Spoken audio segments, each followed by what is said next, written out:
Hi, David. Hi, John. Let me see, where are you? I can't find you. Oh, there you are. Okay, I got you. And let me see if Okay. your logo is good. All Hi, right. John.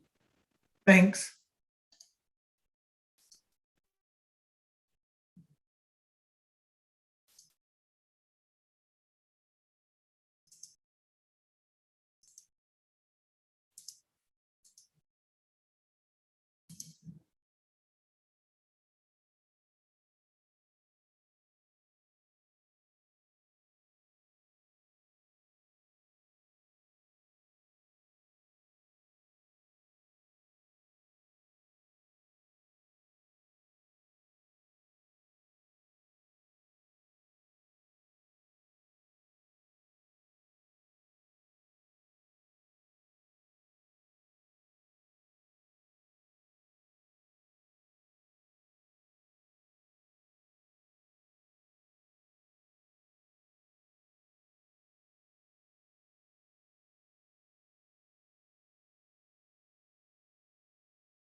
Hi, Stacy.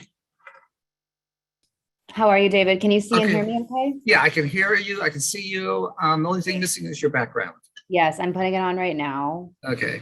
but I just want to make sure that you can actually see it. 1 second. Okay. Okay, is this backwards or not? Let me see. Where are you? Just lost you. Yeah, it's backwards. You need to flip it. Okay, how's this? There you go. Perfect. Okay, great. Thanks very Okay. much. All right. See you in a bit. Thanks.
Hi, David.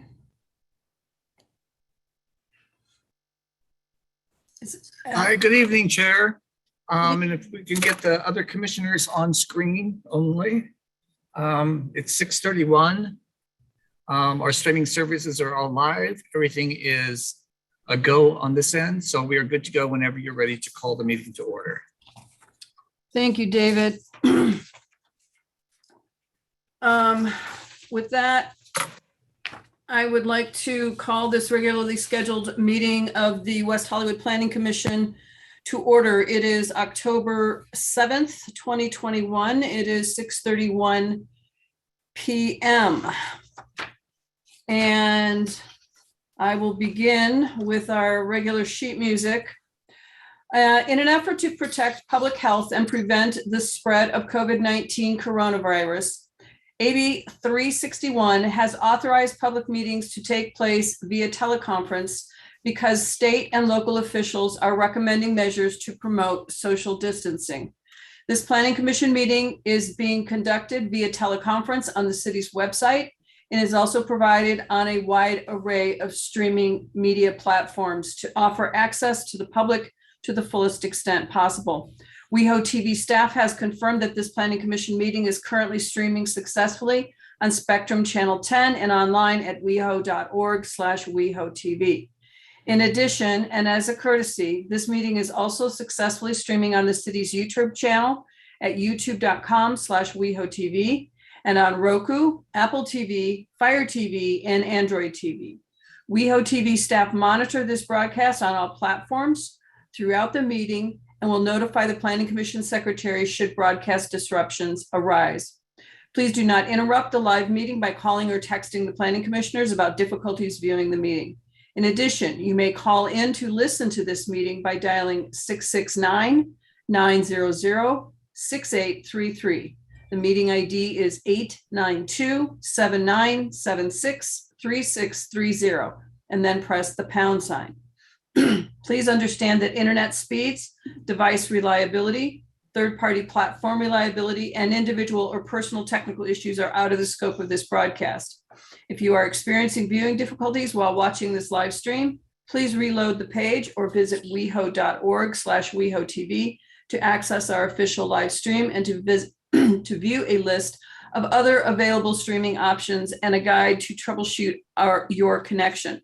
If you continue to experience difficulties, you can also call 323-848-3151. Okay, with that, let's have the Pledge of Allegiance. Vice Chair Jones, would you do the honors? I certainly will. Thank you, Chair. Everyone can mute who's on the call and place your right hand over your heart. I pledge allegiance to the flag of the United States of America and to the republic for which it stands, one nation, under God, indivisible, with liberty and justice for all. Thank you, Vice Chair. With that, let's move on to item 3, roll call. David, please call the roll. Thank you. Good evening, commissioners. Tonight, I received a late notice from Commissioner Vincent. She will not be joining us tonight due to an emergency she is having.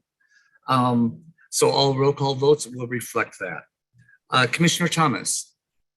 Here. Commissioner Lombardi. Here. Commissioner Adetta. Here. Commissioner Carvalero. Here. Vice Chair Jones. Here. Chair Hoopengarner. Here. And we have a quorum. Excellent. So the next item is item 4, approval of the agenda. I will note that item 10B, per a note from staff, the request has been to continue it to a date certain of 11/4 instead of 10/21. And that's the only amendment to the agenda. It's not really an amendment to the agenda, but it's an FYI. So with that, do we have a motion to approve the agenda? Motion. Thank you, Second. Commissioner Thomas. A second? I'll second. Thank you, Vice Chair Jones. David, please call the vote. Thank you. Commissioner Thomas, Yes. Commissioner Lombardi, Yes. Commissioner Adetta, Yes. Commissioner Carvalero, Yes. Vice Chair Jones, Yes. Chair Hoopengarner, Yes. and the agenda is approved, noting Commissioner Vincent is absent as amended. Thank you, David. Item 5, approval of the minutes. These are the minutes, and it's actually a court transcription of the September 2nd, 2021 hearing and meeting. I know that we have corrections submitted by Commissioner Vincent, and I have a couple of my own. So David, would you begin by reading in Commissioner Vincent's? Sure, I just have a couple from Commissioner Vincent. They're just basically strikeouts and being replaced. On page 127, line 2, we're going to strike out the words "at the" and replace it with "it's a." So the sentence would read, "I don't know if it's a gate or if it's an actual arm." And the next one would be on page 130 on line 24. We're going to strike out the word "people" and replace it with "lawyers." And then let's see, the final correction to Commissioner Vincent would be on page 132, line 21. And we're just adding the word be. So the sentence would read, completed a project for the owner of this property, so I will be recusing myself. And that's all staff has for corrections for Commissioner Vincent. Thank you. And I have a couple on page 23, line 18. Correct the word be to we. So it states, if they called it multi-living, what would we do? Confirmed. And then on page 24, the actual quotes are, it made the entire statement a quote, but there's two separate quotes. So there's an insert of a quote after the word homelessness and a single quote before the word affluent. Got it. Confirmed. And on page 55, that was a page reference. I didn't have an opportunity to go back and listen to the video to confirm, but it's in here, it says it's 80.638, and that by definition, that's got to be A0 instead of 80. And then some page reference. So David, if you could just check that. Yes, staff will go back to the video to capture that correct. The correct page The reference. correct page number on that, yes. And before those are sent for signatures then. Okay. If there's no other corrections, do we have a motion to approve the corrected minutes? I'll move. Thank you, Commissioner Dutta. Do we have a second? I'll second. Thank you, Commissioner Carvalho. David, would you please call the vote? Thank you. Commissioner Dutta, Yes. Commissioner Carvalho, Yes. Commissioner Lombardi. I will abstain since I was absent at that meeting. Thank you. Commissioner Thomas, Yes. Vice Chair Jones. I will also be abstaining as I was not present at that meeting. Thank you. Chair Hoopengartner. Yes. And the minutes are approved as amended for September 2nd, 2021, noting Commissioner Vincent absent, Vice Chair Jones abstaining, Commissioner Lombardi abstaining. And it is approved as amended. Thank you, David. Item 6, public comment. Do we have public? Chair, I received no public comments for this general section of the comment section. If there is anybody on the platform that would like to make a general statement at this time, please *9 for me from your device. That would let me know that you'd like to speak. And Chair, it looks like we are all clear for this item. I will continue to take the absence of public comment as a compliment to our commission about the outstanding job that we're doing. And that's how I choose to interpret it. So with that, we will move on to item 7, Director's Report. Mr. Kehoe. Thank you, Chair and members of the Commission. And I agree. I think that's a great way to take the lack of participation. Great way. Upcoming items at City Council, there really isn't anything on the October 18th related to items that came through the Planning Commission. But on November 1st, there'll be several items. We've got the 8760 Shoreham Drive appeal scheduled for November 1st. We have the 9001 Santa Monica Boulevard Development Agreement Amendment scheduled. And then also something the Planning Commission may want to watch for is council members asked for an update on the public benefits program. There's a couple of new council members who weren't on board when the public benefits process was approved several years ago. And so we'll be providing an update on the public benefits process. So those are some items to look forward to. And that's all I have for tonight. Thank you, Director Kehoe. Item 8, excuse me, first, were there any questions for our director? Okay, then let's move on to item 8, items from commissioners. Vice Chair Jones. Thank you. First, I just want to note that looking back through my notes, the last time that I saw all of your faces together was on August 19th. And being that it is now October 7th, I just want to say how nice it is to see everyone. I did have a couple of quick notes. One is just a note for staff, and I recognize how underwater everyone must be right now, and in general, always in our planning department. But I think anytime we have a training, it would be really helpful for me, and I don't want to speak for the rest of the commissioners, but I imagine it would be helpful for them as well, just to have a maybe 1 to 2 page briefing on any trainings we're going to receive. I do take copious notes during those trainings, as do we all, I think. And I just would love to know kind of how things are going to be set up. I know there are a lot of state laws that have been changing as regards development, et cetera. So just a note for future, that'd be great to see. I also just wanted to flag with staff, and this is just maybe a request or something that staff can look into, but it's, I think, a growing concern that I've had, especially kind of given the events of the past few years with, Airbnbs, and most recently a project that I was actually not here to hear kind of the most recent vote on Fairfax. But I just want to ask that, respectfully request that we start working to get our definitions of dwelling units updated and in line with the building code, because it does seem like, there have been a number of instances in which there have been a lot of questions about what that is. Are things co-living? Are they congregate living?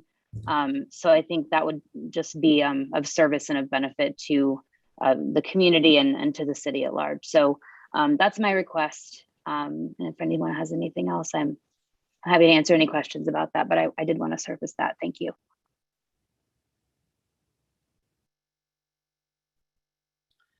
Any other items from commissioners? I'll just say yes, thank you, Vice Chair Jones. I like your suggestion a lot. I process visually primarily, and so having an outline would help me sort of ground, what I'm going to be taking on board during the training. And I think it would be useful to the public, as you said, to know what's going to be discussed. And if that's part of the package, then it might invite the public to attend, because they now have some context for what the subject matter is. Okay, item 9, consent calendar, there is none. Item 10, public hearings. 10A is 8901 Sunset Boulevard. This is been calendared today. It was originally continued on August 5th to this date. And it is my understanding that the applicant is now requesting it be continued to a date uncertain. So I'm sure we will know when that's back. Item 10B is 9165 and 9169 Sunset. As I stated earlier, this too had been continued from the August 19th meeting, and it was in the staff report asked to be continued to October 21st, but per staff's most recent information is being continued to November 4th. That brings us to item 10C, 1300 North Crescent Heights Boulevard. This is a request to remove an existing parking lot and construct a new 5-story, 37-unit apartment building with 6 affordable units at the corner of Fairfax and Crescent Heights. So I guess we're going to unpave a parking lot. Thanks, Ms. Mitchell. And Adrian Gallo, I believe you're going to present tonight. I am. The floor is yours. Thank you. Thank you, Chair Hoopengartner and commissioners. I'm Adrian Gallo with the city's current planning division. Let me set up the PowerPoint.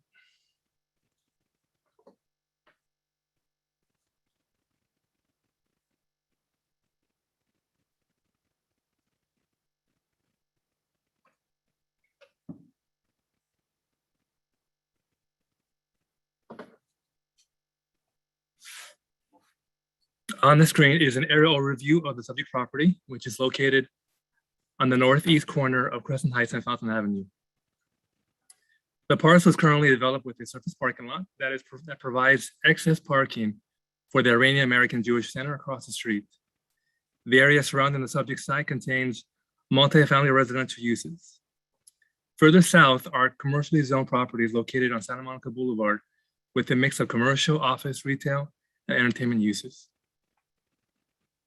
The proposal is a request to remove the existing surface parking lot and construct an approximately 44,000 square foot, 5-story, 37-unit rental apartment building with 6 units of affordable housing.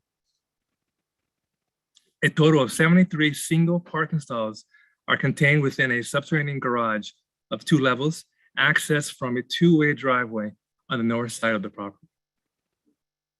The project is also providing approximately 5 on-street parking spaces, in addition to a drop-off or loading space on the fountain side of the new building, where currently there is a no parking zone. On Crescent Heights frontage of the site, 2 additional on-street parking spaces are provided. The sidewalk and parkway area will be widened to approximately 15 feet, and the parkway will be moved to the curb side of the sidewalk, allowing for greater pedestrian activity. Because the project provides 6 affordable dwelling units, the project is eligible for a 35% density bonus and qualifies for 2 concessions. The applicant is requesting 1 concession, an additional 5 feet of height and additional story to bring the allowed building height to 50 feet and 5 stories. This project has been reviewed and is consistent with the city's affordable housing requirements, and the city's housing division supports the units as proposed. The affordable units will be assigned as part of the inclusionary unit agreement. The project complies with all of the standards for multifamily residential development and the applicable requirements from the zoning code. At this point, I'd like to ask Rick Abramson, our city architect, to speak about the project design. Thank you, Adrian. Good evening, Chair and Commissioners. So as Adrian mentioned, this project at the corner of Crescent Heights and Fountain somewhat bookends the project you recently looked at Fountain and Fairfax. So it provides that kind of east and west corner projects on major intersections along Fountain Avenue. And ironically, both projects are 73 bedroom, but I think this one you'll find is configured in a much different manner. The design team, I think we wanted to really complement the way this project was conceived and cited. There's a challenge of any high density housing project when it's very close to the property line. And along Fountain, as we're all familiar, a lot of our housing is very close without the setbacks we would find in typical residential zones. And so I think what was really effective in this project is that they chose to step the massing and create a 3-story scale along the pedestrian edges. And then there's a setback and the project goes up to 5 stories from there. So I think from a massing standpoint, that's a very thoughtful and smart way of thinking about the urbanism. And I think when we're looking at this, we want to be mindful about the architecture of the building itself, but the other urban design aspects that are in and around the perimeter are very much appreciated. So Fountain Avenue being a very difficult street from a traffic and parking perspective, now there's a dedicated lane that's been created along Fountain Avenue to the south of the project. There's been a widening on Crescent Heights, as Adrian just mentioned. Full parkways with new street trees have been integrated, as well as drop zones, being mindful of shared rideshare and kind of where we're moving towards the future. It's anticipating how to integrate that future into the design. I think the massing is also exceedingly well done in how it's broken up with breezeways and promenades. There's 2 entries being on a corner. I think that's always a useful strategy. So there's a sort of grander entry along Fountain Avenue that leads into a common use promenade open space.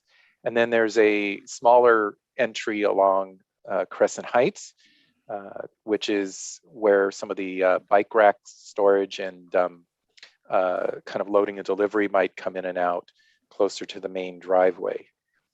The parking subterranean is over 2 levels, 100% single stall, no tandem, which is unusual to see with high density projects. So we really compliment the team for the work that they put into making the parking work exceedingly well. All the backup spaces, end stalls, all the things we've been talking about with the commission are in this project. In response to the subcommittee, the applicant went back and did work on creating more pockets for native soil and a number of areas for new canopy trees at the front corner and some planting along the easterly edge to buffer the neighboring property as well. Let's see, the on-street parking spaces that are created by this project is also very unusual. We don't see new developments resulting in more street parking. In this case, there were 3 curb cuts that have now been consolidated into one. And by carefully integrating that new lane along Fountain, it's really going to be a very welcome thing for new street parking and loading and delivery as well. The project integrates many passive strategies that we've also talked extensively about at design review. The units are designed with fresh air on 2 sides minimum, in some cases three sides of the unit. So most of the units cross ventilate very well. I think at staff's urging, we also challenged the applicant to think about the future and telecommuting and providing some pockets or areas within the units for home office type use. And they've been able to do that in many circumstances as well. The material palettes are, for the most part, eco-friendly with a combination of thermery, which is a wood product, and metal siding composed within framed openings. Plaster is used as sort of a tertiary element and is not primary. So overall, a very nice palette. And then with respect to the open spaces, I think the other thing I wanted to highlight for the commission is that even though there's a single common open space requirement for new multifamily housing, in this case, the applicant is elected to separate it into a number of different types of spaces, some that are more social oriented and gathering, configured for group gathering, others that are a little bit more intimate and private. Open space is provided both at the ground level in the promenade off Fountain. At the corner of the intersection, there's a very public oriented front garden and sitting area, which I think from an urban design standpoint responds well diagonally to the French Chateau project on the southwest corner. And that front garden also provides relief for cars as they're turning right. There's greater visibility, and certainly for pedestrians as they're walking around the corner, there's no surprises. The fact that the applicant is mixing these open spaces both at the ground level and at the 4th level terraces and not going to the top of the roof on the 5th story, I think that's a very positive design move. And also these open spaces that are on the upper levels are oriented adjacent to the public streets.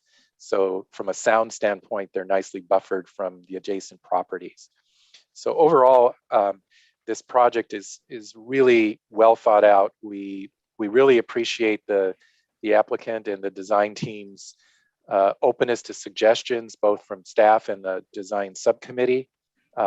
There's so many goals and aspirations of the city with respect to environmental responsiveness and climate action that aren't always integrated into high density housing. And it's really quite a delight to see that high density housing can be responsive and realize some of these city goals in a thoughtful way. And so for that reason, we really encourage the commission to consider this exemplary design, which is part of their application in terms of being relieved from stepping back the front facade. This for us represents a direction that housing should be going as we're going to grow and have to accommodate more and more individuals in the city. This does it in a way that doesn't sacrifice lifestyle flexibility and promotes healthy living and really contributes not only to our local ecosystem, but global climate change concerns as well. So thanks, and I'll turn it back over to Adrian. Thanks, Rick. Providing affordable housing is a key goal of the city, and the proposed project will provide 6 new affordable housing units within a new apartment building. Staff believes that the concession requested through the state's density bonus law helps facilitate a viable project without creating significant impacts on the environment. The project's architectural and urban design elements will significantly enhance the streetscape and improve pedestrian activity along Crescent Heights Boulevard and Feltham Avenue. As designed, the project will become a new urban landmark that is contextually and appropriately scaled solution for the site that will enhance the quality of life in this area of the city, and staff is recommending approval of the application. Thank you, and I'm here to answer any questions you may have. Thank you, Mr. Gallo. I'm going to I'm sorry, I'm a little distracted. We have a great horned owl in the tree right out here at this moment, and it's pretty spectacular to have that here in West Hollywood. So if you hear hooting in the background, that is our neighborhood owl. Okay, sorry for the digression. Questions for staff? Commissioner Lombardi. Thank you, Chair Garner. I have a couple of questions, and I guess I'd like to start out with just understanding a little bit about how the R4B zone that this property is on works with the parking overlay. Since currently the site is a parking lot, what is the process, assuming that this project were to move forward, in terms of redefining that zone? Is the parking overlay something that is just updated on the zoning map, or is there another process that is put in place to update the map? The overlay would remain until the site is developed. And once the site is developed, we would update the map to reflect that the overlay is no longer needed for the site. Okay. So there's no public hearing or anything. It's just a matter of updating the map and republishing. Correct. Okay. And how frequently are the zoning maps updated? That's a good question. I mean, not I would say every few years. Okay. Okay, just wondering, trying to understand in terms of map accuracy. I know the one that I have right now that I pulled down looks like it's about a year old or so. Okay, thank you for explaining that. I do have a question, which you may have the answer to, otherwise the applicant may have an answer for this one.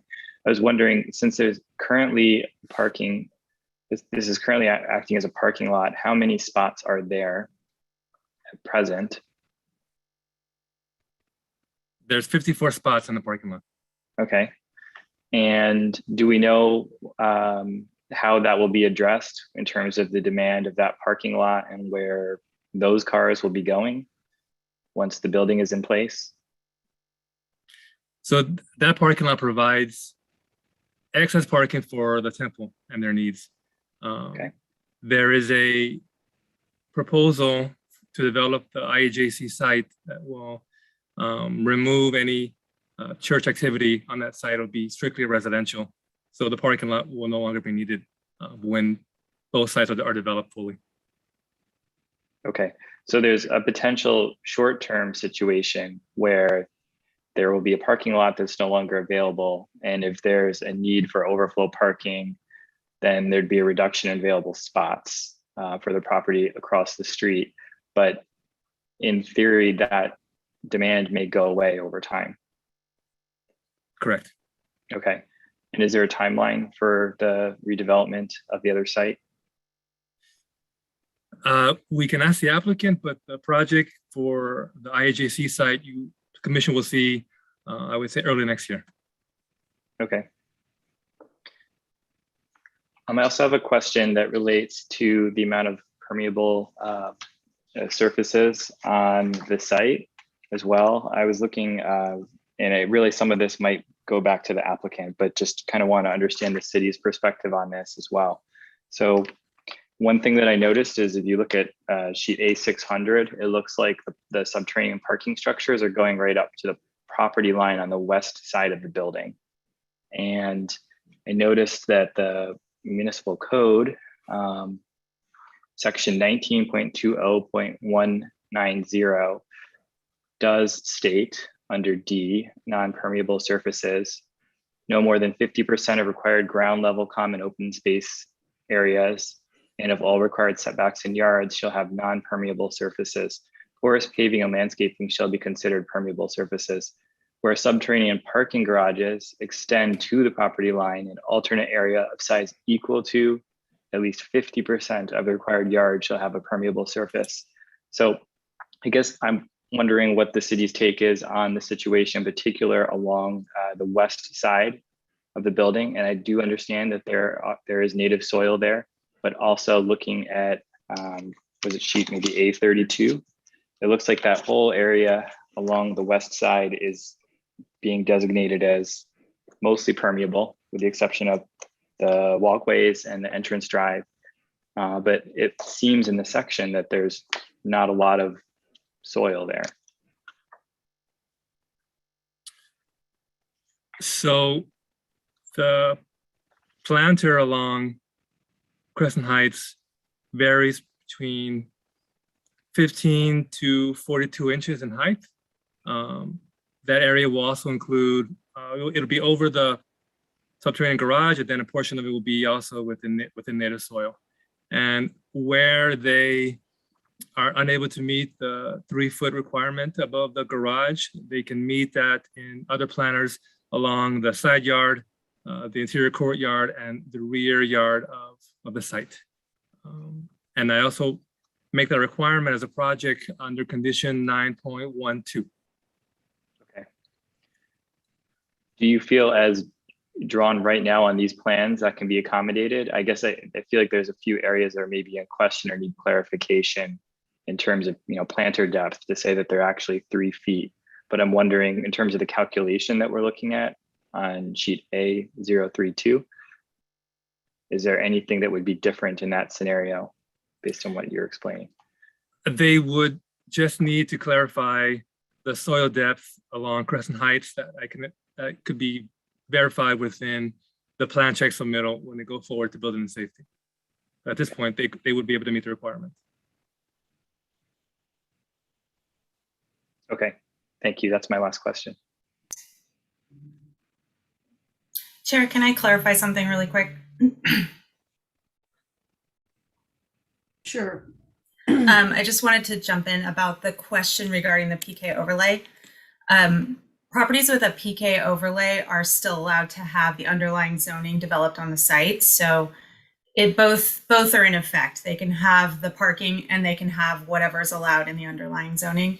So there would not be, it's not necessary to take the overlay off of it.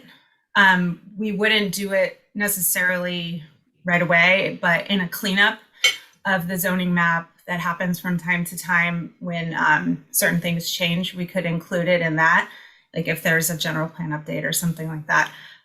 But it's not urgent, it's not necessary. But at that time, it would be a public hearing and it would be an ordinance change to update the map. And if I recall correctly, that's actually a grandfathered property. I mean, when we became a city that was already a parking lot, therefore the overlay was put in put in to reflect the existing state of the lot. And Right.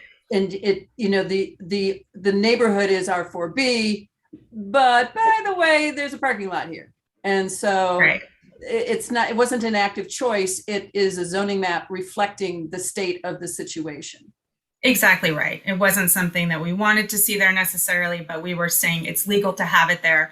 And if somebody wanted to develop something that included a parking structure for commercial parking, that would also be allowed there. This isn't that, so the PK overlay is no longer necessary. Thank you, Jennifer. Mhm. Any other questions for staff? Commissioner Thomas, did I see your hand? Go for it. Yes, thank you so much, Chair. I just had a question about the drop zones on Fountain and Crescent Heights. Are those both anticipated to be rideshare drop zones, both of them?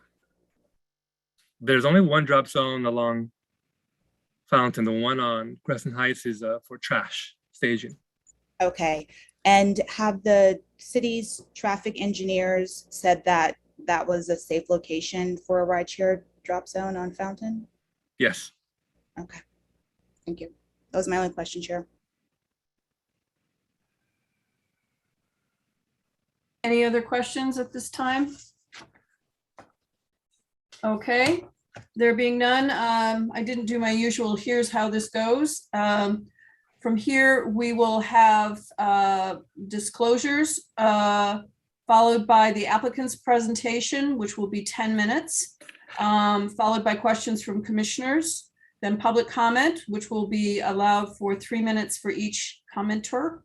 Then the applicant will be allowed a 5-minute rebuttal, followed by questions from commissioners. Then we will close the public hearing, deliberate, and address any proposed amendments to the resolutions, and followed by a vote.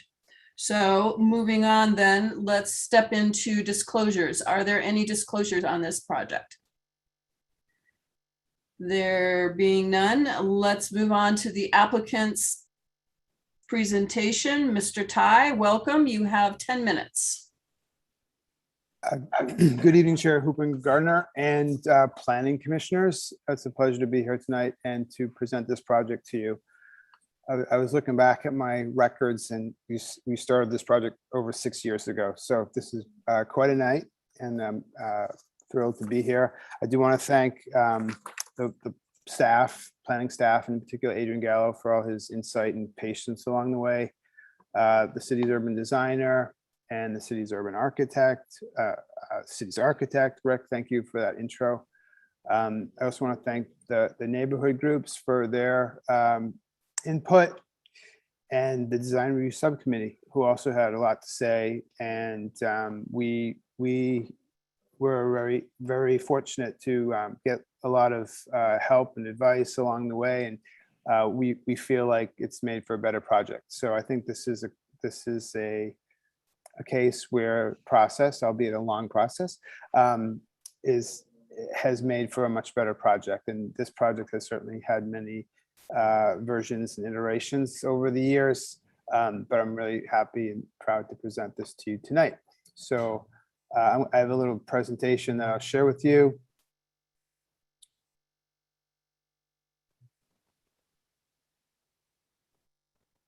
And we can chat after. Thank you. Good evening, planning commissioners. Thank you for the opportunity to present a new building for the city of West Hollywood. The multifamily project will provide 37 new units of housing for the community. The building will be built on a vacant lot at the prominent corner at Crescent Heights Boulevard and Fountain Avenue. The new project will be a 5-story residential building. There are a total of 37 residential units, including 1-bedroom, 2-bedroom units, along with 3-bedroom townhomes. 73 parking spaces are required, and the building offers an exact number of 73 spaces. The building is designed to fit within the context of its surroundings. The scale and character of the building are reflective of the neighborhood context. The massing of the building is broken up in several ways. A series of voids cut through the building to allow for natural light, airflow, and circulation. The massing is further reduced by setting back portions of the upper stories away from the street.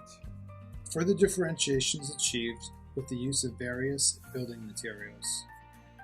The main entrance of the building is located on Fountain Avenue. A central courtyard serves as the entry. The courtyard void breaks up the massing and allows natural light, air, and circulation to pass through the building. The top two upper levels are pushed back away from the streets to break the vertical scale along Fountain Avenue and Crescent Heights Boulevard. There's also a pickup drop-off zone in front of the entrance to allow for easy access and exit for the residents. The building is pushed back away from the busy intersection at the corner of Crescent Heights and Fountain. A landscape corner feature is offered to the community. The landscape softens the busy corner. A path cuts through the garden where seating is provided for the residents and for neighbors.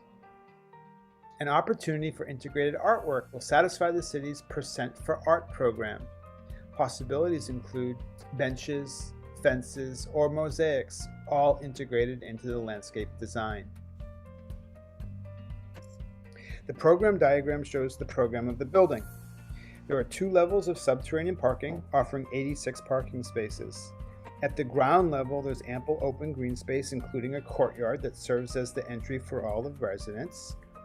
There are 28 residential units on the 2nd and 3rd floor, and those are topped by 9 two-story residential townhome units. 2 levels of subterranean parking are provided. Vehicular entry is located off of Crescent Heights, far away from the busy intersection. 73 parking spaces are required, and the building offers an exact number of 73 spaces. Also, bike parking, individual storage are also located in the lowest level. The ground level shows the entry and the central courtyard that bisects the building in the north-south axes. The main entry is accessed from Fountain Avenue, and a secondary entrance is provided along Crescent Heights Boulevard. Garden spaces are integral to the design. The drop-off and pickup zone is located within the new provided parking lane. Amenities such as a workout room and lounge are located off of the courtyard. The trash room is located at street level and opens up at Crescent Heights. The 2nd and 3rd level shows a variety of 1-bedroom, 2-bedroom, and 3-bedroom units. The garden-style apartments all have the required amount of private outdoor space. The 4th level houses 3 separate roof decks for the residents. Great views are provided to the east and the west. Shade structures provide shelter at the outdoor terraces while offering an armature for photovoltaics to provide power for the building. There are 9 two-story townhomes that are all accessed from the 4th level. The 5th level shows the 2nd story of the 2-story townhomes and consists of bedrooms and additional outdoor private spaces. The roof level houses the mechanical equipment and provides more than the required amount of allowable space for solar panels. The material palette includes natural, durable, maintenance-free materials. Board form concrete is located at the ground level. The facade material design includes composite wood, metal panels, standing seam metal. Also, smooth plaster and exposed CMU are also located in secondary areas. The west elevation as seen from Crescent Heights is a composition of building components. The building massing is broken up in various ways. The upper levels are pushed back to make the building appear as a 3-story building at the street. Texture, pattern, and a variety of quality building materials add visual interest to the facade treatment. The north elevation is the back of the building, and the south elevation is what one would see along Fountain Avenue. The section cuts through the building at the north-south axis. The cut serves as the entry in the courtyard from which all of the units are accessed. Bridges above connect the units, allowing for open air circulation throughout the building. The landscape palette consists of a series of environmentally friendly, drought-tolerant plants and trees. A corner garden is a feature at the busy intersection. A path cuts through the garden, flanked by an alley of trees. Built-in benches are provided for both the residents and for passerby. The corner garden is also an opportunity to foster a new urban habitat, one that will invite bees, birds, and insects to the garden. A portion of the landscaping at the perimeter will be planted in native soil, allowing for mature growth for trees and other plants. The entry courtyard cuts through the building. The heavily landscaped shared open space is the central space from which all the units are accessed. Paving patterns, planters, barbecue area, outdoor furniture complete the space. Landscape is also provided at the perimeter planters to serve as filtration, satisfying the LID requirements. And new street trees will be provided in the parkways. Landscape at the fourth level defines the outdoor terraces. A series of hardy plants are used at these upper levels, all located in raised planters. The render shows the outdoor roof terraces at the fourth level roof deck that opens up to great views. The outdoor spaces have canopies that offer protection from the sun while providing an armature for the photovoltaic panels. Planters are used to separate the public from the private spaces. The image is a view of the entry courtyard. Social spaces are provided for the residents that include outdoor eating areas and meeting spaces. The media room, gym, lounge, and other amenities open up to the courtyard at the ground level, further activating the space. Above are various paths of circulation that connect the upper level volumes. All the circulation is outdoors, furthering this idea of connection of the indoors and the outdoors, and always allowing for natural light and airflow whenever possible. 1300 Crescent Heights is a dynamic building that brings much needed housing to the city of West Hollywood. The building is thoughtfully designed, and we've taken into consideration all the feedback that we've received from the planning department, the urban designer, the city architect, and the feedback from our neighborhood meeting. Our goal is to continue to develop this project to the satisfaction of all involved, and it's our hope to bring this wonderful project to life for the city and the people of West Hollywood. Thank you.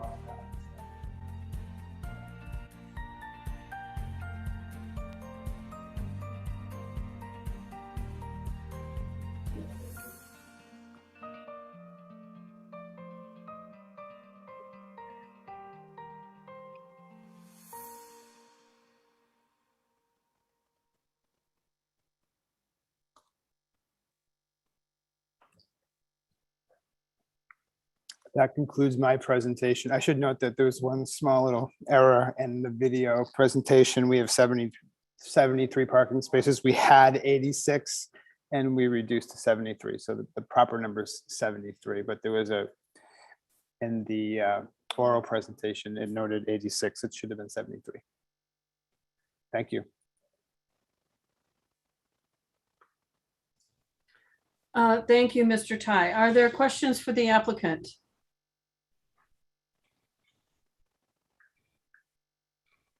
Commissioner Thomas. Thank you, Chair. This question may have somewhat been answered during the staff presentation, but I know the property owner is the Iranian American Jewish Center.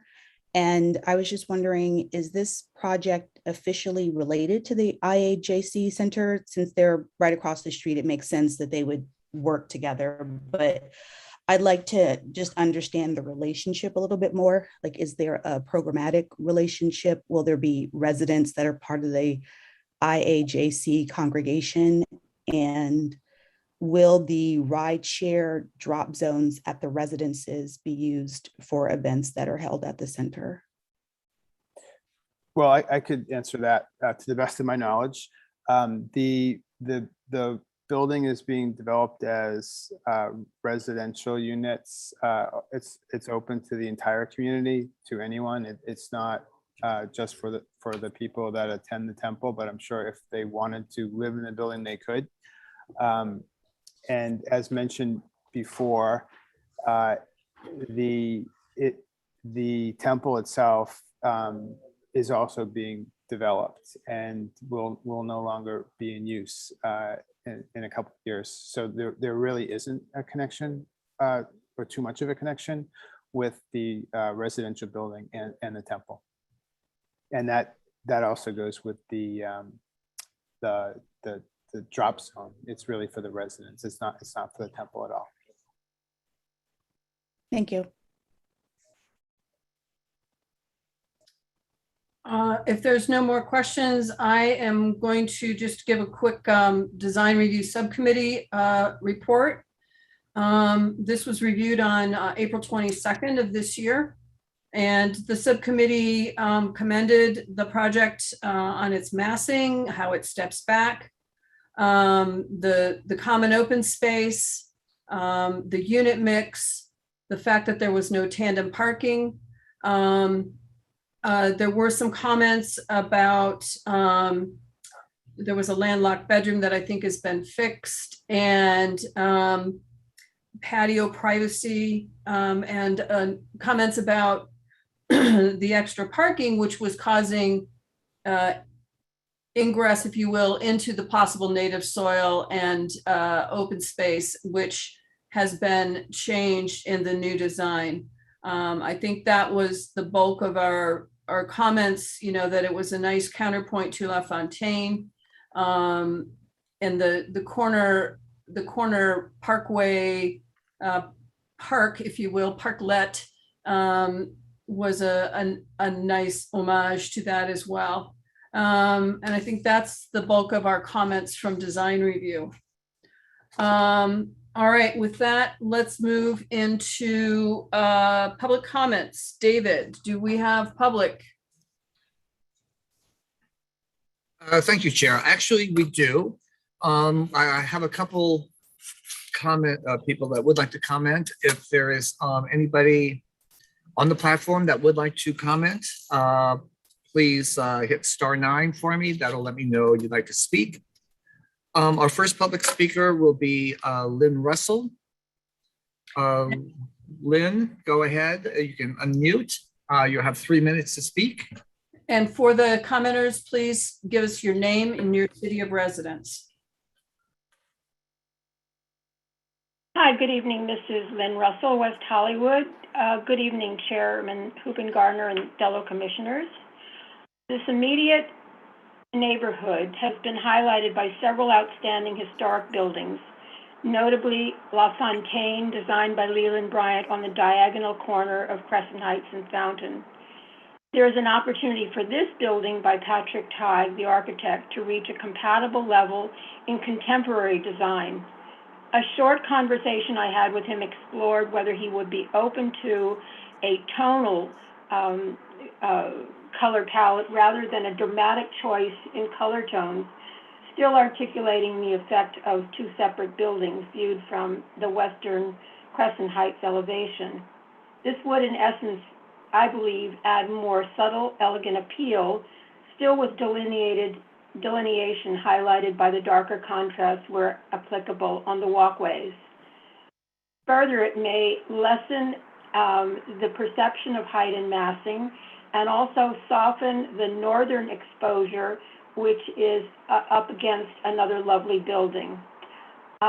He agreed to consider the color palette variation, and I understand that this could be addressed and refined during plan check without necessitating any type of additional meeting for review. Secondly, in accord with achieving more elegance of the structure, please be open to more formal yet sustainable choices of trees and planting complementing the parkway trees and giving a refined effect. Although folks are not likely to be needing a seating area viewing the intersection, the correct trees and vegetation will hopefully attract our native inhabitants of bees, butterflies, birds, and assorted creatures, and allowing the building itself to become the art piece. Lastly, since Crescent Heights and Fountain is historically a volatile intersection, I would request that the transportation advisor allow for the condition of a right turn only sign and provision for exiting the parking on Crescent Heights. This would undoubtedly enable a safer entry to the traffic, with the driver able to then effect a U-turn mid-block on Crescent Heights. It would be appreciated if you gave consider action to these requests tonight, and look forward to an outstanding project. Thank you so much. Thank you, Lynn. Our next public speaker will be Kathy Blavis, and she will be followed by, I believe, Stephanie Harker would also like to comment on this item. Kathy, go ahead. You have 3 minutes. Thank you very much. Kathy Blavis, City of West Hollywood. First comment I have would be bravo, bravo, bravo. Open space, extra street parking, more trees, environmentally forward, step back design, and even hooting owl approval. I think this is a very exciting project for this corner. I will say, however, with all the praise I've just given it, I'm also in agreement with the previous caller, Lynn Russell's comment with regard to the tonal changes. When I saw the project, that was the one thing that stood out to me as just not fitting in a way. It called more attention to my eye to the upper setback townhouse units than having them blend in. So again, hooting owl approval, and I hope that the Planning Commission approves this project. Thank you very much. Thank you, Kathy. And I believe our last speaker will be Stephanie Harker. Good evening, Stephanie Harker, City of West Hollywood. This is a refreshing design from things we've seen recently, particularly in light of the more mundane topics like parking.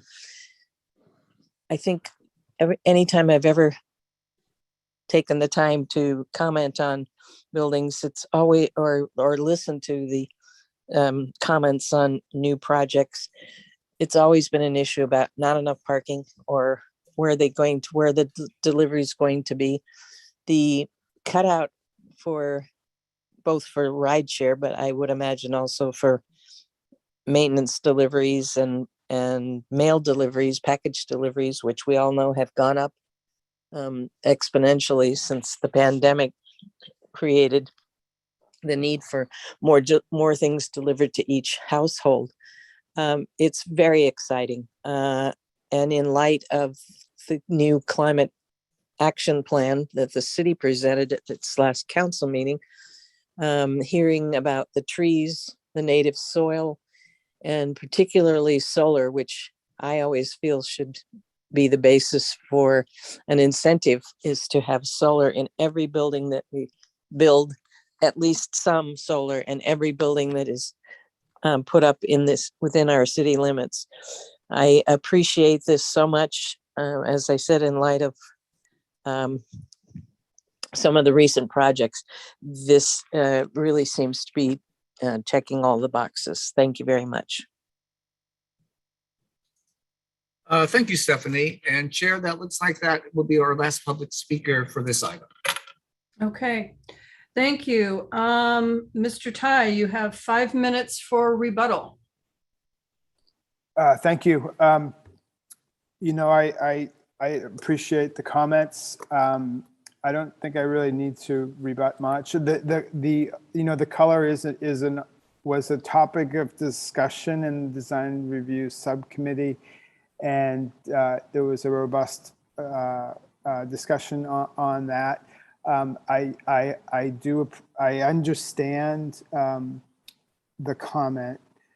I do think one could make the argument that the contrast in the darker color makes the building more elegant. I do think with the 4th and 5th stories set back, it's not like you're getting it all up the street, right? So I feel strongly that the darker color helps recess those upper levels, and I think the contrast is kind of necessary so that it emphasizes the difference between the lower 3 levels closer to the street, and then the upper 2 levels that are pushed back away from the street.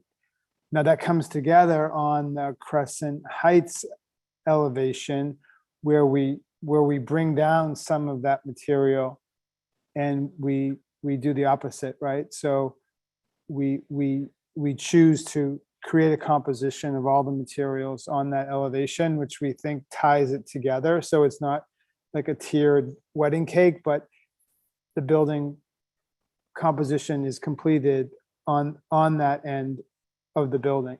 So we put a lot of time and effort and thought, and we've had a lot of feedback on the contrast versus the same in terms of color and material choices. And for us, it was really important to come up with a material palette that varied, not just in color, but also in texture and the pattern of the natural materials. So that was really carefully considered.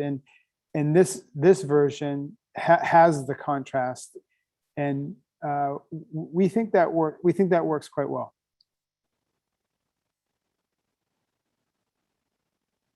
I think that's probably all I really need to say, because I think that was the biggest comment.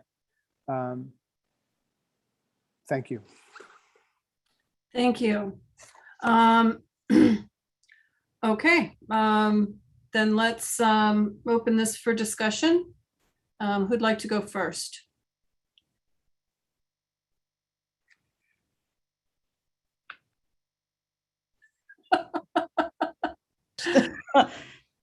Commissioner Thomas.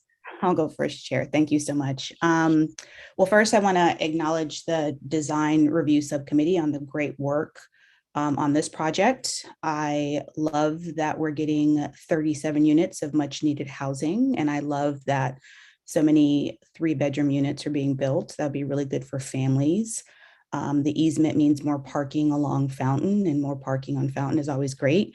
I'm concerned about the drop zones being on Fountain, because parking anything on Fountain and then getting back into the flow of traffic seems pretty precarious. The ride share drop zones would probably be more appropriate just on Crescent Heights, but I trust the city's traffic engineers. The west elevation is really lush and inviting, but the Fountain side that has more traffic, it's far less aesthetic, and I'm concerned about the user experience on Fountain. Chair Garner often brings up having to pass these like monolithic walls, and on the south elevation, it appears that pedestrians will have to maneuver around the planter wall, which I'm sure, levels off the floor plate. But I was wondering, it'd be great to get something that decorates the wall just a little bit. I believe it's blue oak grass along the CMU wall, but we have this amazing corner garden that provides a moment of pedestrian refuge from a heavily trafficked area with a lot of automobiles. But, then as you're walking on Fountain, after you pass the entry courtyard, it's just a 3.5-foot cement wall that's right up against the property line. So I'm concerned about the user experience. That's not a condition or anything, it's just a suggestion. I'm happy that the applicant will be providing urban art. I really love the parklet. In addition to adding much needed housing, I'm glad that we're getting rid of the parking lot. Asphalt surface parking lots don't do anything for our local aquifer and groundwater recharging, because it all just shoots off and goes into the storm drain. It contributes to the heat island effect. And I'm glad that this is a high performing, environmentally sustainable building.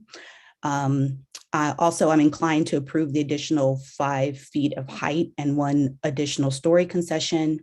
And in regards to the lack of a 6-foot setback above the first floor, I feel that the design solution is exemplary, and I'm inclined to approve the project as a whole. That's it, Chair. Thank you, Commissioner Thomas. Who's next? Vice Chair Jones. Thank you. I did want to just echo the sentiments of Commissioner Thomas. I don't want to say that we look to find fault with things, but it is our job to ask questions, and sometimes hard ones. But I actually do think this project is pretty exemplary, and I am inclined to support it. I do really like the drop zone on Fountain. I actually live just up the street from this location. I regularly walk my dog at this intersection. So I can attest to the fact that I think that this building really would be a true complement to the neighborhood and would also fulfill obviously very dire housing needs that we have. At some opportunity, I would like to, whether it's the applicant or maybe staff, we did have some correspondence come in just before the meeting. I believe it is a gentleman, but maybe a woman, he, she, they, named Al, who lives nearby, apparently supports the item, but was asking some questions about the best way to get in touch with, it says Antonio, I think he probably meant Patrick, maybe he meant Tony Gallo at in staff, but in any case, I just want to make sure that it's on record that people know who they can reach out to if they have questions about the project as it moves through the process, should it go forward. And those are my comments. I don't really have a ton else to add. One other thing I did want to say is that I believe it was a letter from Lynn Russell requesting that there be a no left turn arrow for parking on Crescent Heights. I live on a street where there is a plaza. It's actually Crescent Plaza at the corner of Crescent Heights and Sunset, and there is a no right turn arrow on that street coming out of the parking lot. And I know that people don't always obey that, but I do think that it deters left-hand turns onto an already very busy street. So if I missed that, apologies, but I did want to surface that as something I think could be helpful in terms of traffic flow. Those are my comments. Thank you.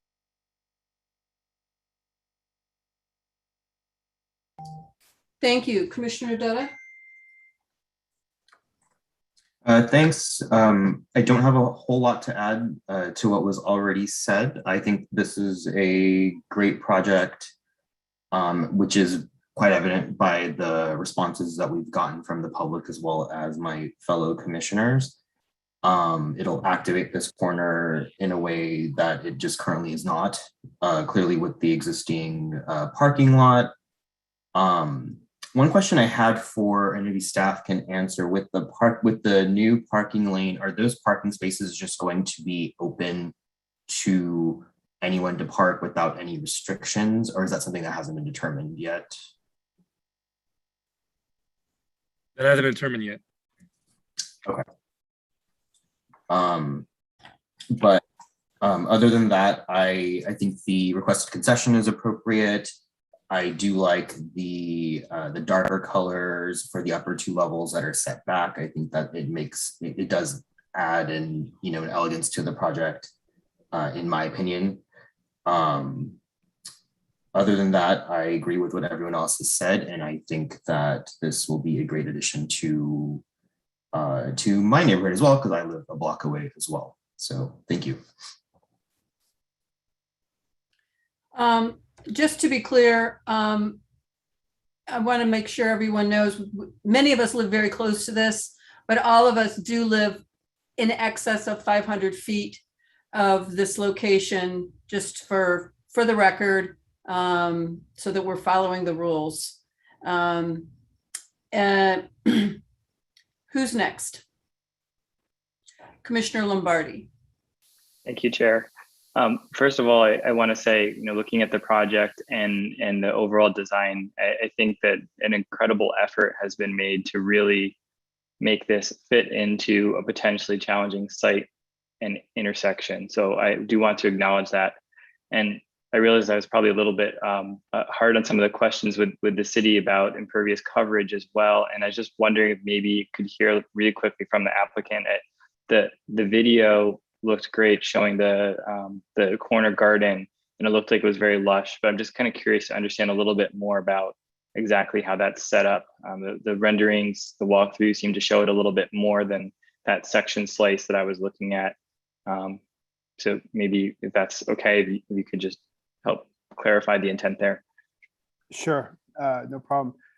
Thanks for that comment. I went back and looked, and we're over 50%.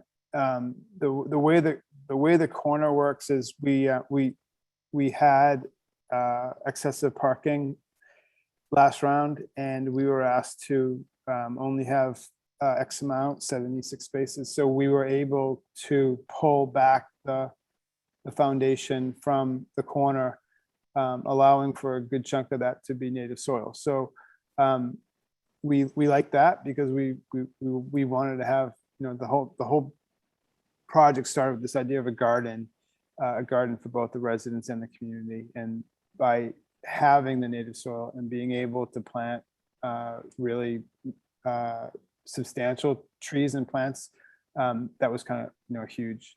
So in addition to that, and if you remember the plan, there's like a path that cuts through this corner piece, and one half of that, or the half of that path at the corner, that's all native soil. So there's a good amount of it. It's not just a gesture, but we feel like it's significant. In addition to that, we tried to landscape the project as heavily as we could. We have the LID requirement, so of course that dictates certain sizes of planters and locations. And then we tried to incorporate as much landscape as we could whenever we could. Okay. Thank you, Mr. Teig. So, just to kind of comment on the design, since this was brought up a little bit, I definitely understand the logic of the upper levels reading a little bit darker. I think that the first 3 floors are really refined and look beautiful. And perhaps the upper floors are just a little more functional, I guess. And so I could see logic to a darker finish helping kind of make that all mask itself and go away. So perhaps that was the intent. Just my thoughts there, but I could see arguments to going each way. So in looking at the renderings and the elevations, I do understand and appreciate your, strong stance on having a darker finish on those upper floors. I can understand the logic to that. Other than that, I don't want to reiterate too much that other commissioners have said. But I definitely think that, adding the street parking, creating a little bit of more of a safety zone for pedestrians as they're navigating around a really busy intersection is great. Opening up space to the community, having that garden and the dialogue with the historic property across the street is excellent as well. And I think, everything about the design is really quite wonderful. And I think, what a project in West Hollywood aspires to be and have, and to interact with the community and to be thoughtful. So overall, I'm definitely, appreciative of this project and glad to see it here, and I hope that it will be approved.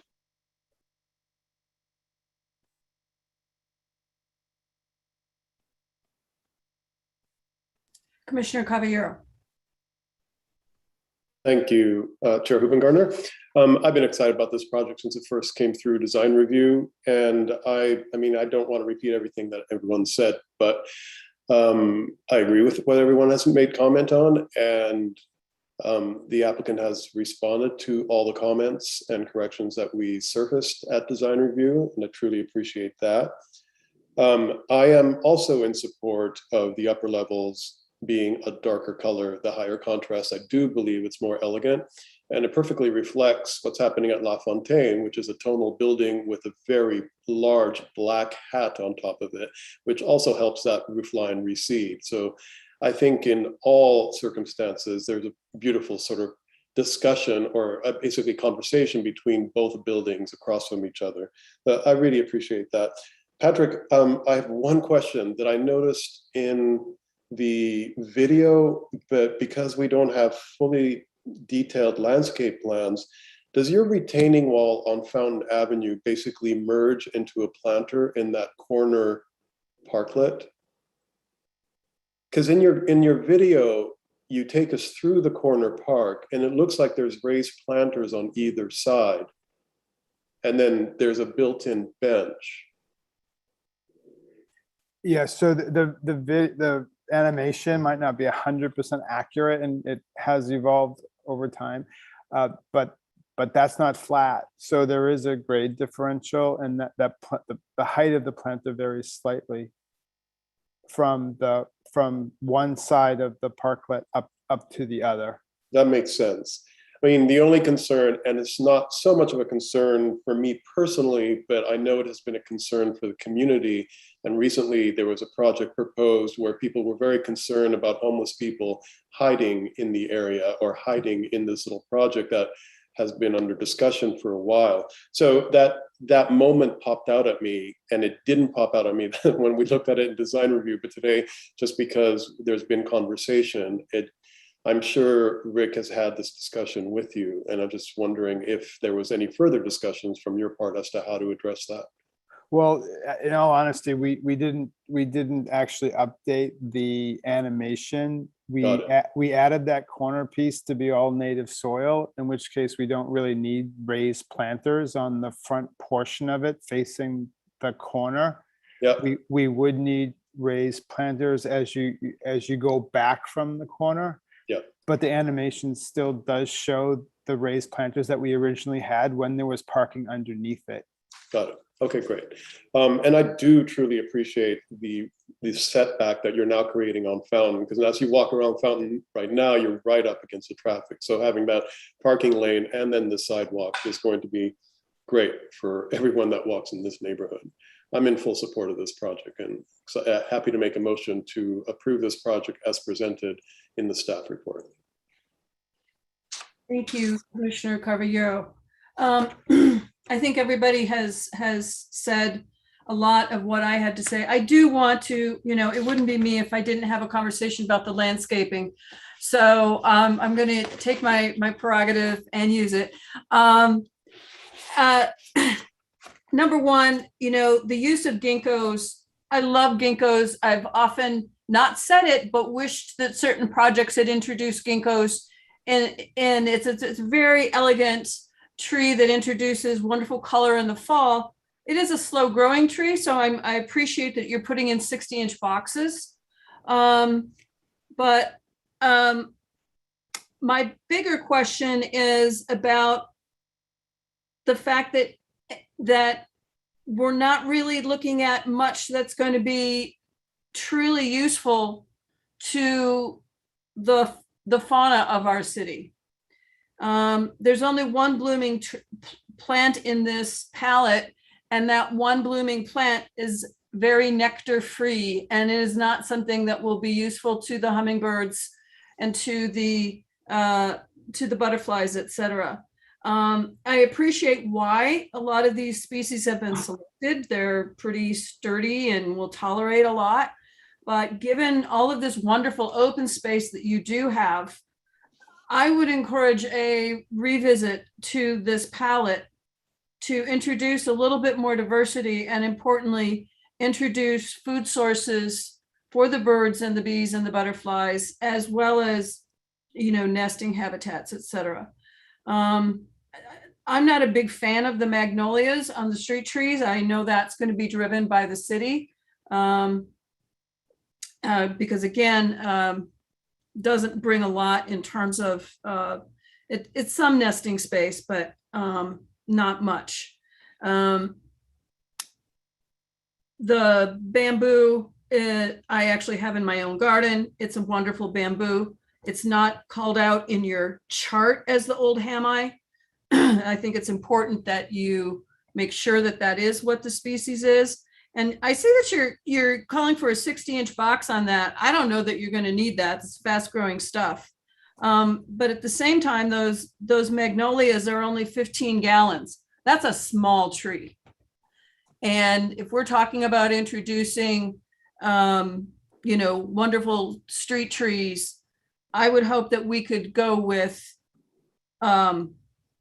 something substantially larger than 15 gallon. Am I willing to, modify that in the resolutions? I'm open to comments from my colleagues, but I think that given the importance of this wonderful open space, let's do it right.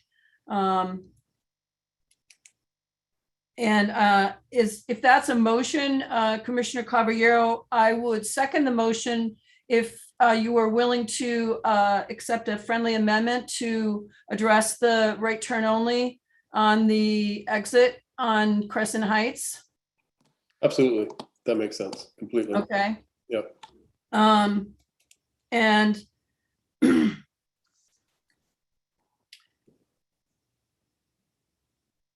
I'm going to leave it to the city to discuss the size of the trees that are going to go in here.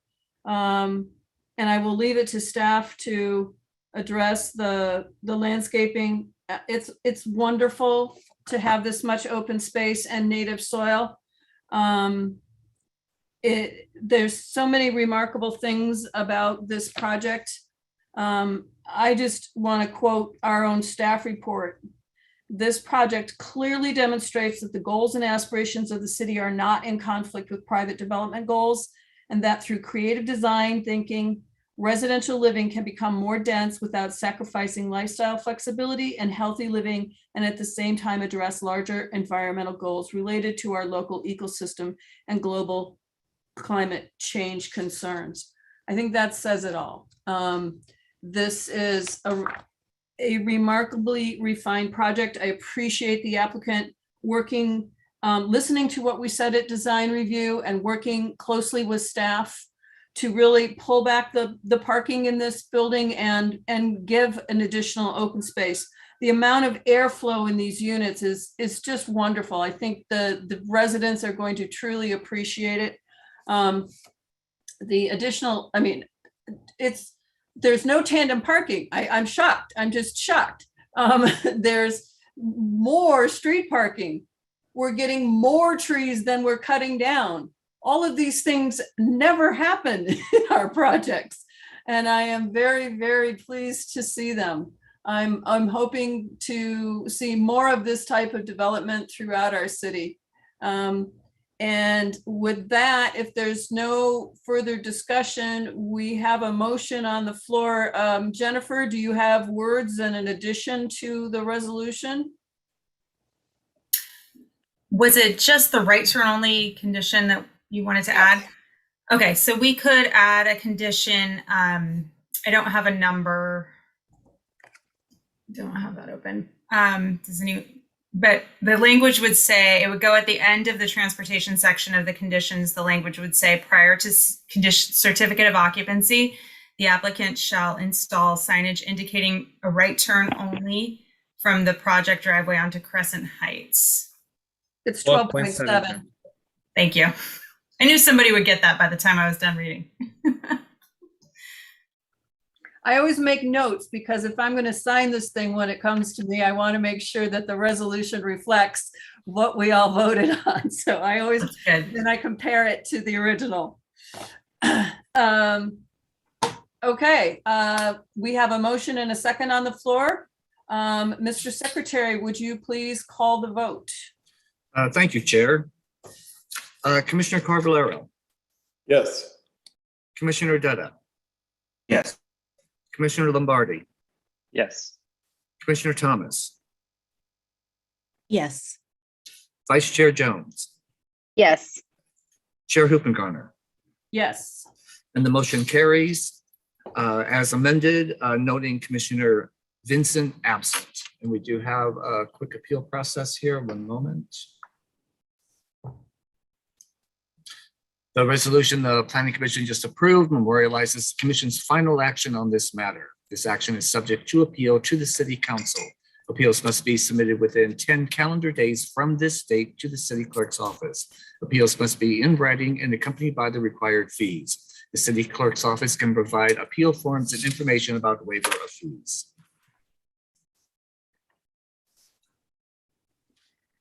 Thank you, David. We're going to move on to item 11, new business, and 11A. Thank you, everybody. Thanks so much. Appreciate it. Thank you, Mr. Tai. And on item 11A, which is the California Environmental Quality Act, CEQA training.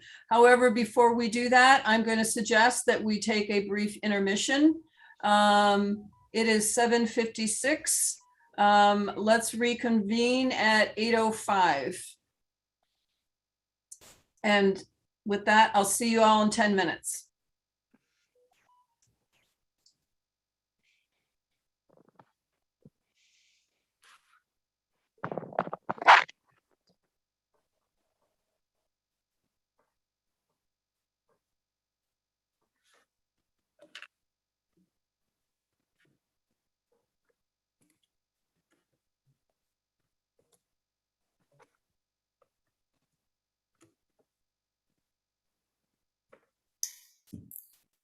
Amanda, your camera is on.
Okay, if we can have everyone back.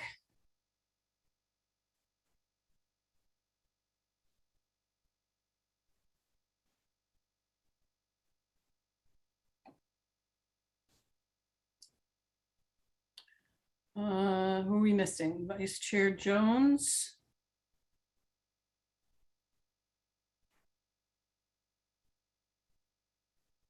There we go.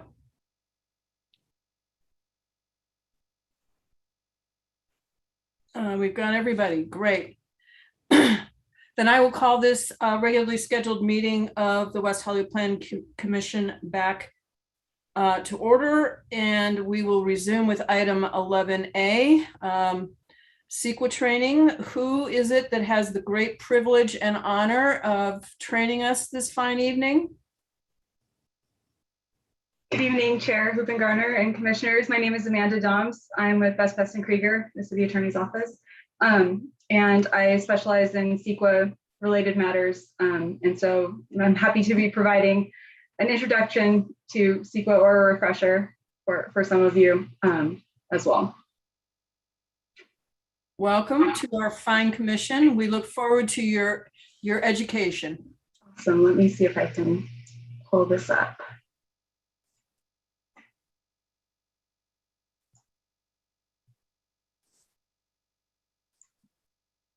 Oops, there we go. Okay. So this is a CEQA fundamentals overview of the CEQA process, or the California Environmental Quality Act. Here's just a brief outline. We're going to just talk very briefly about the purpose of CEQA to provide some background overview of the CEQA process that will kind of go through and guide the presentation. When CEQA applies, getting into the definition of a project and different exemptions to CEQA, and going into environmental review, the initial study process, and then negative declarations and environmental impact reports. And I apologize if you hear meowing in the background. I have a very obnoxious cat who tries to sabotage all of my presentations. We know all about that. Amanda, though, could you go ahead and turn on your slideshow so that we have the full picture? Is it not? Yeah, you might, if you have dual monitors, you might be showing the different monitor. Okay, I apologize. I'm not as let's see.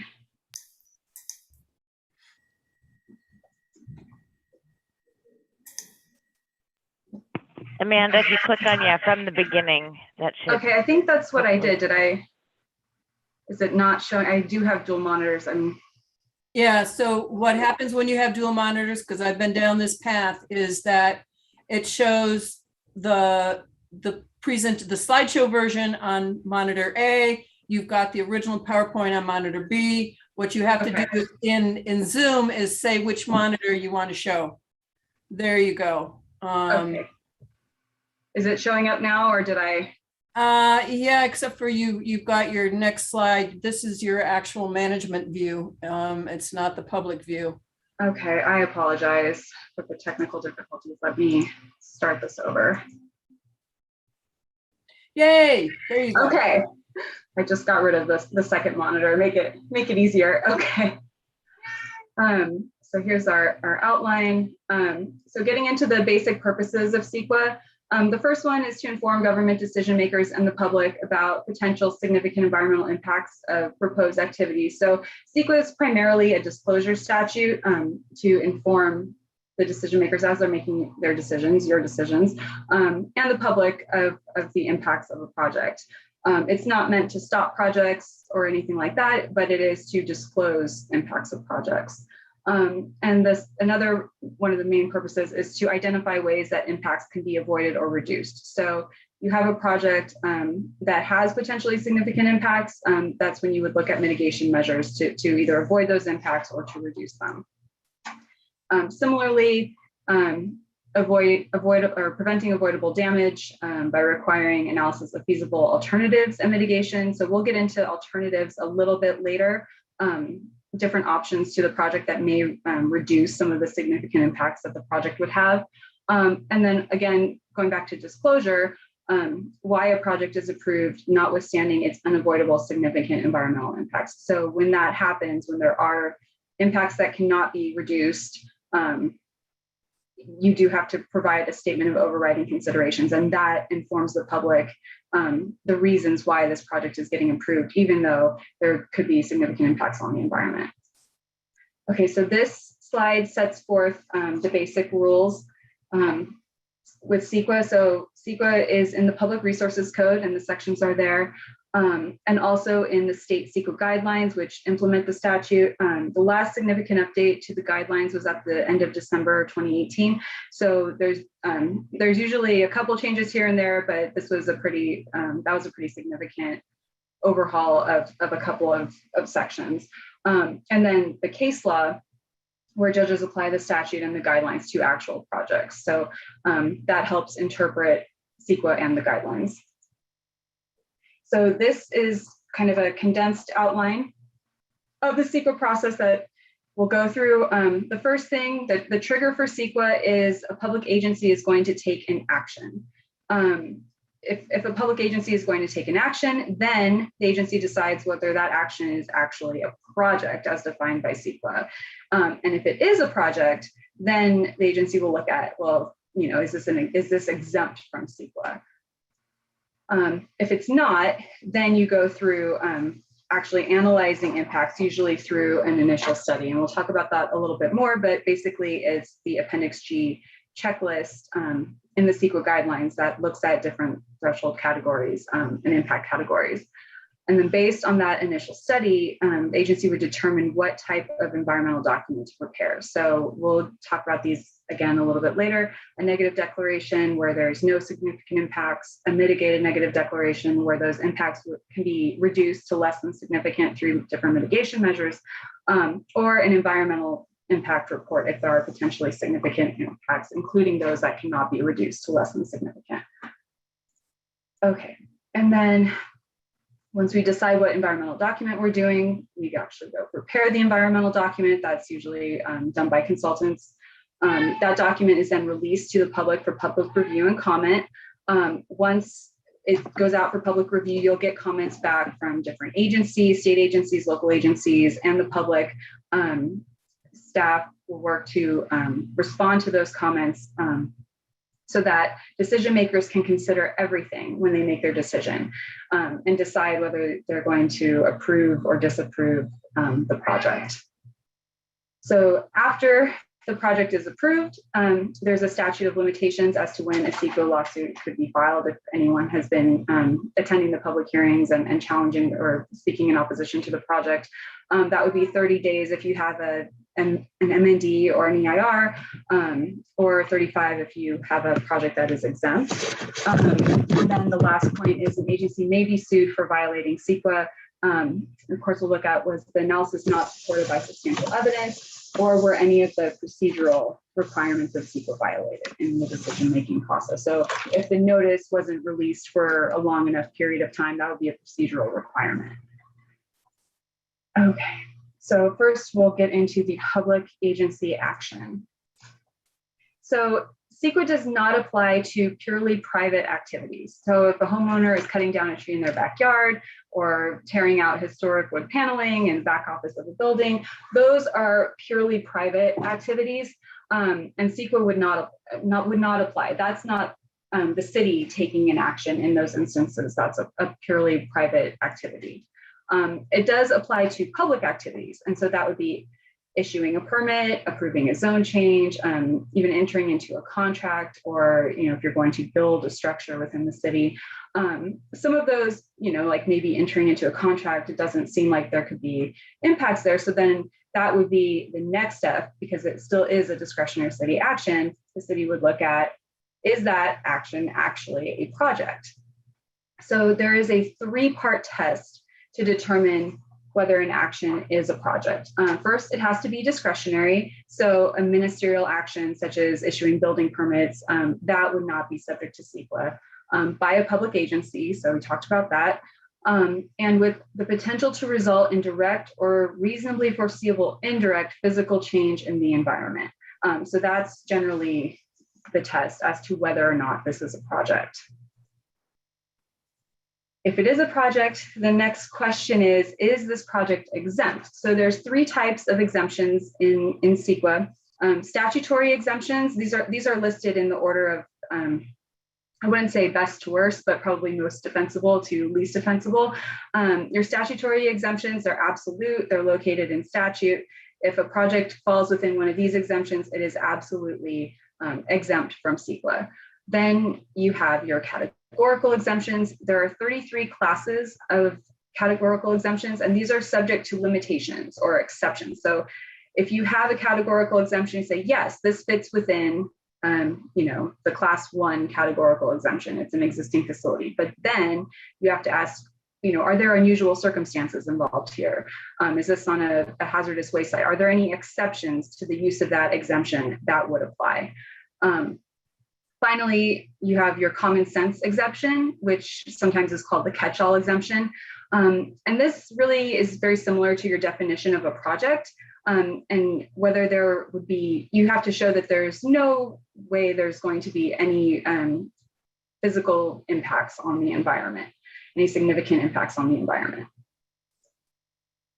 Okay, so this slide talks about substantial evidence, which I put here because it's going to be needed to support the use of an exemption, and is kind of woven throughout CEQA, is that you need substantial evidence to support your conclusions, and project opponents would need substantial evidence, to support their challenge to those conclusions. But substantial evidence is facts, reasonable assumptions predicated upon facts, and expert opinions supported by facts. So facts, facts, facts, that is the most important thing when doing your CEQA analysis and having substantial evidence.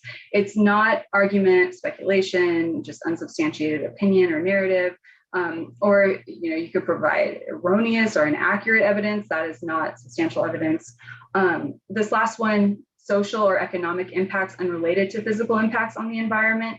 That one comes up fairly often. Is it just a social impact, an economic impact? Sometimes you have to look at what physical impacts are occurring.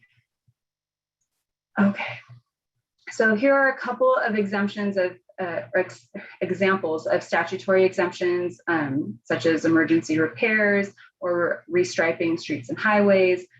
Those exemptions are found in statute, and so those you'd be definitely exempt from CEQA if you're conducting a project that fits within one of these. Categorical exemptions, a couple to highlight here, given that the city is built out. The first one is class 1, which is existing facilities. And so kind of the basic requirements are here. It's operation, repair, maintenance, minor alterations of existing public or private structures or facilities. The key here is it can only apply if there is negligible or no expansion of an existing or former use. So the CEQA guidelines update changed this one around a little bit to add or former use, to provide that clarification that, say you had a grocery store that went out of business and you have a vacant building. If you wanted to put something new there, you would look at, is there an expansion of the former use? So a new grocery store wants to come in, you're not really starting over. Well, there's no impact, the impacts are astronomical because our baseline is an empty vacant building. No, you look at what was previously used on that site. The second one to highlight for you is the class 32 infill exemption. So this is infill development, and it's subject to 5 specific limitations. First, it has to be consistent with the general plan and zoning. Second, it has to be within city limits, no more than 5 acres, and substantially surrounded by urban uses. And I think, generally that one is pretty easy to meet here. No value as habitat for sensitive species, and then no impacts regarding traffic, noise, air quality, water quality, and then adequately served by utilities and public services. So the interesting thing with this one is that it's a hybrid exemption. Usually you're just, you meet these requirements, you're exempt. But this one, you have to have substantial evidence showing there's no impacts to traffic, noise, air quality, or water quality. Often those are done through technical studies prepared by consultants.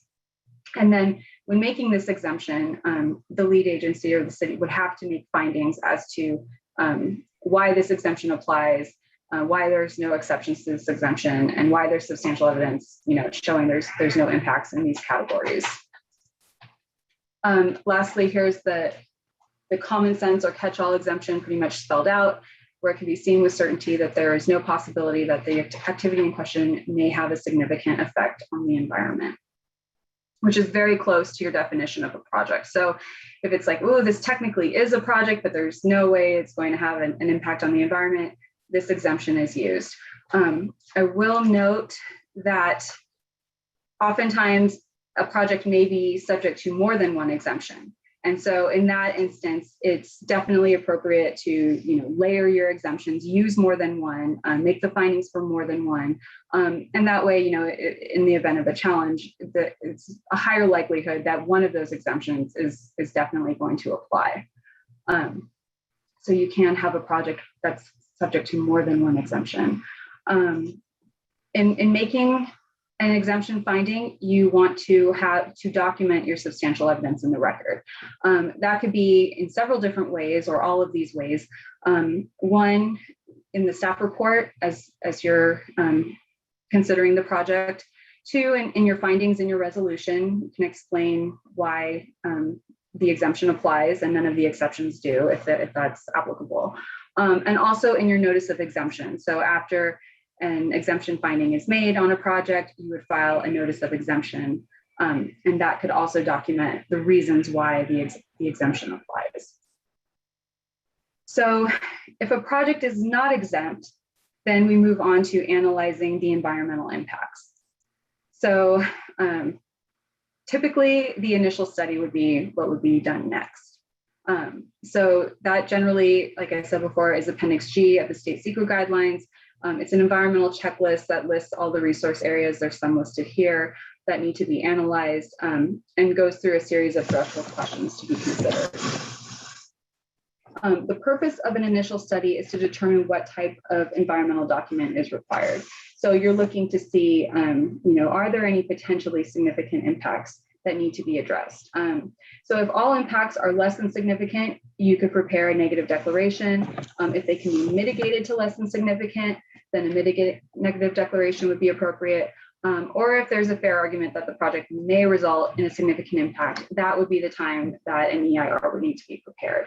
I'll also say the purpose of an initial study, especially if you're going into an EIR, would be to limit the scope of your environmental review. So if you can determine through your initial study process that impacts would be less than significant in 8 different areas, your EIR could be more focused to only look at the areas where there are potentially significant impacts versus those that could be kind of scoped out through the initial study that show impacts are less than significant. Okay, so kind of talked about this. If a negative declaration or mitigated negative declaration, there has to be no substantial evidence in light of the whole record before the city that the project may have a significant effect on the environment. The standard of review here is not the greatest. I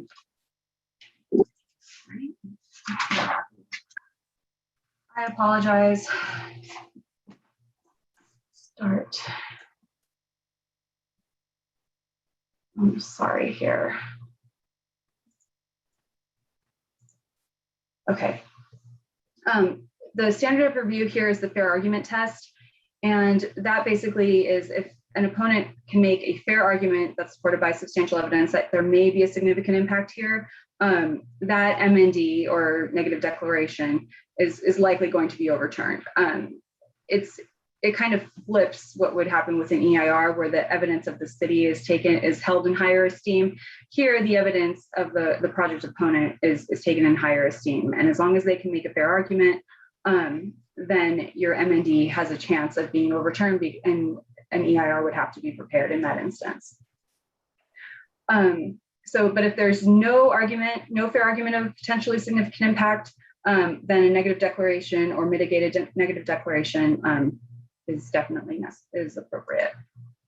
Okay, so when analyzing impacts,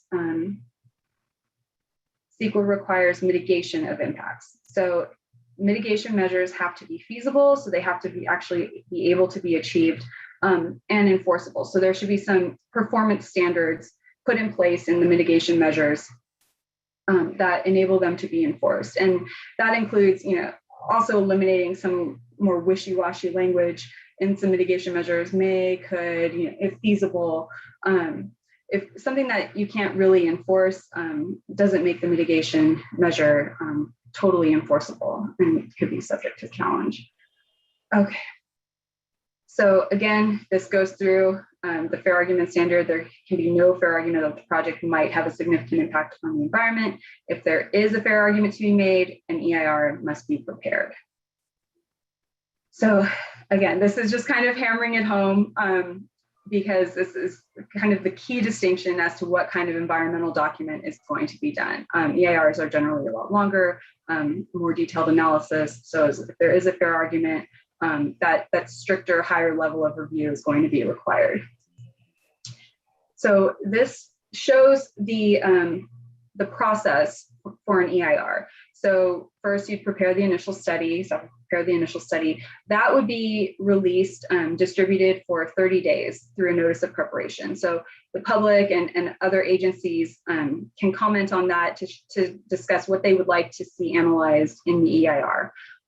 Then the scoping meeting would be had. Members of the public can again voice their comments and what they think should be included and analyzed in the EIR.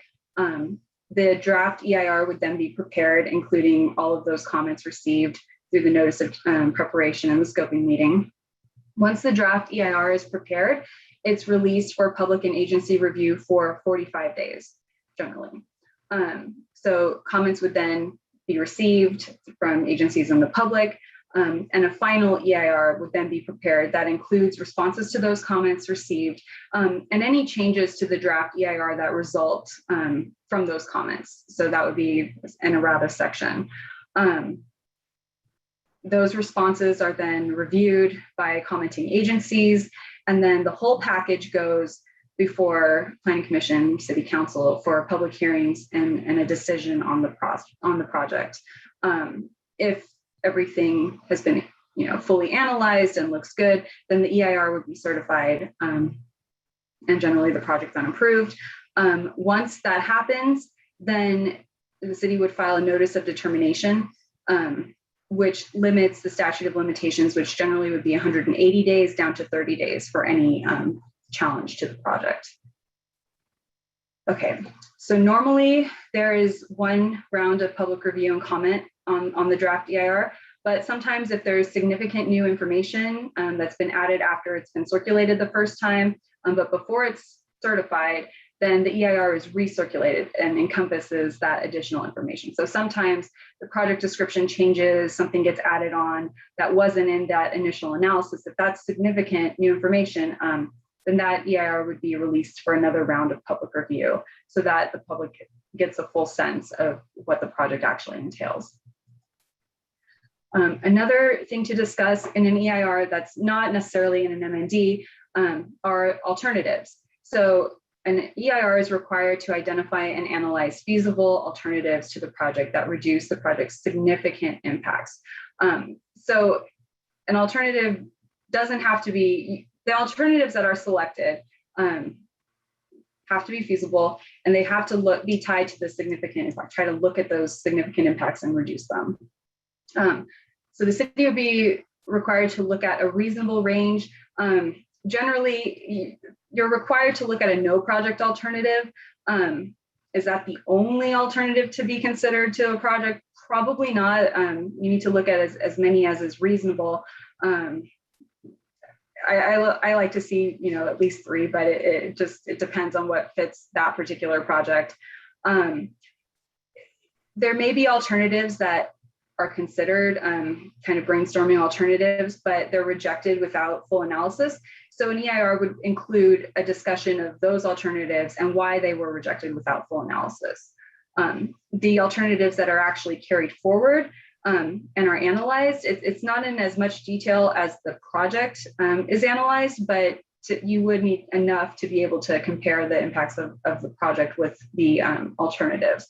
these alternatives have to potentially be feasible. They actually have to be able to be accomplished, and they need to meet most of the basic project objectives. So if you have an alternative that's an entirely different use that doesn't meet any of the project objectives, that probably that alternative isn't necessarily a reasonable, feasible alternative for the project.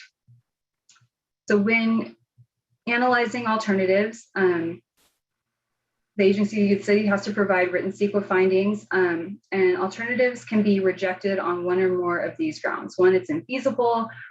Sometimes that includes financial infeasibility, but that really needs to be explained.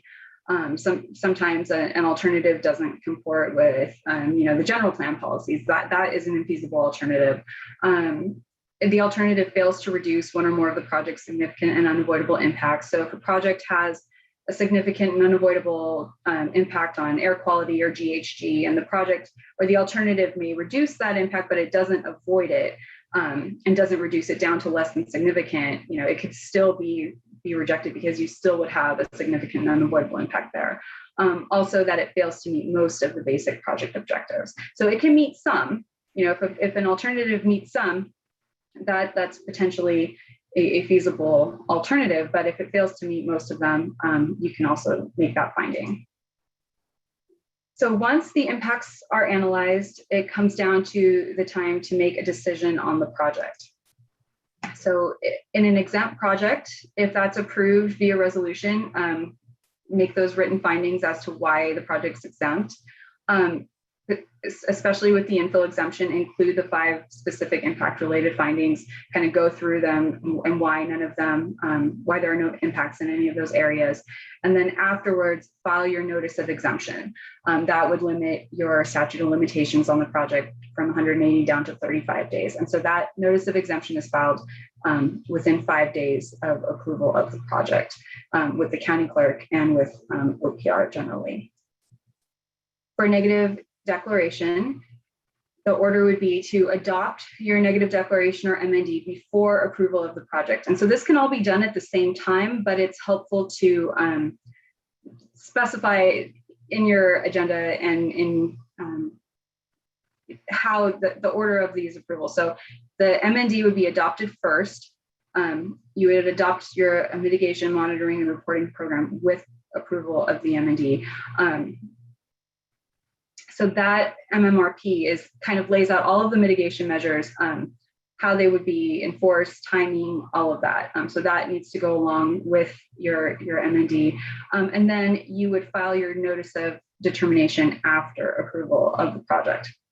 And so that's also done within 5 days, and that shortens your limitation period down to 30 days after it's filed. For an environmental impact report, you would approve the project after certification. So the EIR would be certified first, then the project would be approved, and then your notice of determination would be filed after project approval. In the event that there are significant and unavoidable impacts, which there are, not always, sometimes an EIR is prepared and there are no significant impacts, but if there are significant and unavoidable impacts, there has to be a statement of overriding considerations that accompanies your approval, and that has to be expressly adopted by the city. And that often is in the CEQA findings that are made and attached to your resolution. And that is a very, very brief overview of CEQA. This could take several days, but I just wanted to give kind of a basic framework, and happy to answer any questions. Thank you, Amanda. Well, folks, do we have questions? Would we be able to get a copy of this just via Yes. email? Yes. Great, thank you. Any other questions? I have one. Sure. What is the threshold for the requirement to redo an EIR if a project changes?